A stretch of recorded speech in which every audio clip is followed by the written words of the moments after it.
Hi అండి, welcome to my channel. ఈరోజు నేను మునగాకు పొడి అనేది ఏ విధంగా తయారు చేసుకోవాలి, అదేవిధంగా మునగాకు బెనిఫిట్స్ కూడా మీకు చెప్తానండి. ఇంకా మన ఛానల్కి సబ్స్క్రైబ్ చేయని వాళ్ళంటే తప్పకుండా సబ్స్క్రైబ్ చేసి వీడియో చూసినాక లైక్ చేయటం మర్చిపోకండి. మీ లైక్ అనేది వేరే వాళ్ళు వీడియో చూసేదానికి ఉపయోగపడుతుంది.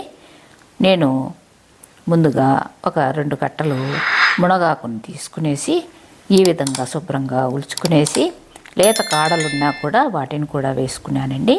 కానీ ఆకులు రంగు మారిన ఆకులను మాత్రము తీసేసుకోవాలి. ఇలా తీసేసి 2 సార్లు శుభ్రంగా కడిగి చిల్లులు గిన్నెలో వేసుకోవాలండి.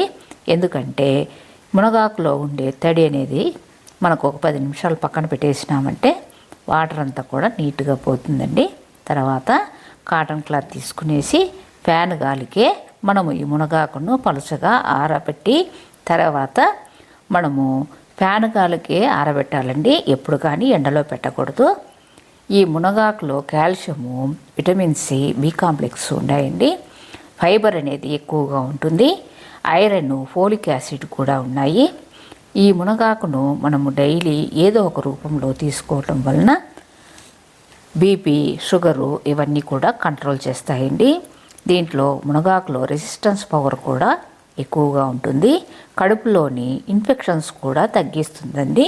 కాబట్టి మునగాకును మనం పొడి రూపంలో డైలీ అనేది తీసుకోవటం వలన అలసట అనేది రాకుండా ఉంటుంది. ఈ విధంగా నేను కాటన్ క్లాత్ మీద మునగాకును ఈ విధంగా ఆరబెట్టి మధ్య మధ్యలో ఈ విధంగా మనము కలుపుకుంటూ ఉండాలండి. నాకు 4 రోజులు పట్టింది. బాగా ఆరింది. ఆరిన తర్వాత ఈ మునగాకును ఒక ప్లేట్లోకి తీసుకునేసి మనం చేతితో నలిపితే పొడి పొడిగా వస్తుంది. అప్పుడు మనకు పౌడర్ చేసుకున్నా కూడా మనకు ఫైన్ పౌడర్ లాగా వస్తుందండి. నేను కొద్దిగా మిక్సీ జార్లో వేసుకుంటూ మునగాకును ఈ విధంగా ఫైన్ పౌడర్ లాగా చేసుకున్నాను. ఫైన్ పౌడర్ లాగా చేసిన తర్వాత మనం వెంటనే బాటిల్కు ఎత్తకూడదండి. ప్లేట్ మీద చల్లారించుకునేసి ఈ మునగాకు పొడిని బాగా చల్లబడిన తర్వాత ఎప్పుడు కానీ గాజు సీసాలోనే వేసుకోవాలి. మనము ప్లాస్టిక్ కంటైనర్స్లో వేసుకోకూడదండి. గాజు సీసాలో వేసుకున్నామంటే చాలా రోజులు స్టోరేజ్ చేసుకోవచ్చు. ఈ మునగాకు పొడిని ఈ విధంగా నేను గాజు సీసాలో వేసుకునేసి స్టోరేజ్ చేసుకున్నాను. ఇప్పుడు మనము మునగాకును పొడి అనేది చేసుకున్నాం కదండి. మునగాకు పొడి అనేది మనము ఏ విధంగా డైలీ మార్నింగ్ టైంలో తీసుకోవాలో అది కూడా నేను చూపిస్తాను. అదేవిధంగా మనము ఈ మునగాకును డైలీ అనేది తీసుకోవటం వలన B complex, proteins, magnesium, potassium, minerals, vitamins ఇవన్నీ కూడా ఎక్కువగా ఉంటాయండి ఈ మునగాకులో. కాబట్టి హెల్త్కు చాలా మంచిది.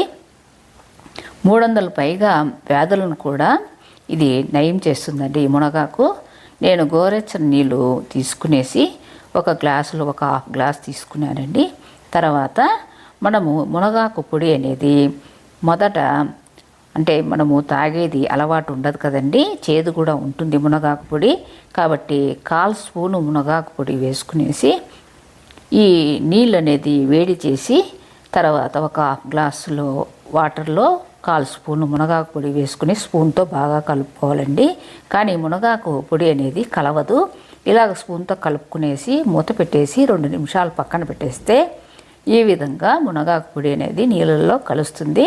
తర్వాత ఉదయాన్నే ఈ విధంగా మనము 1/4 స్పూన్ నుండి నిదానంగా మనం పెంచుకుంటూ 1 స్పూన్ వరకు తీసుకోవచ్చు. తప్పకుండా ట్రై చేయండి. హెల్త్కు చాలా మంచిది. Thank you very much.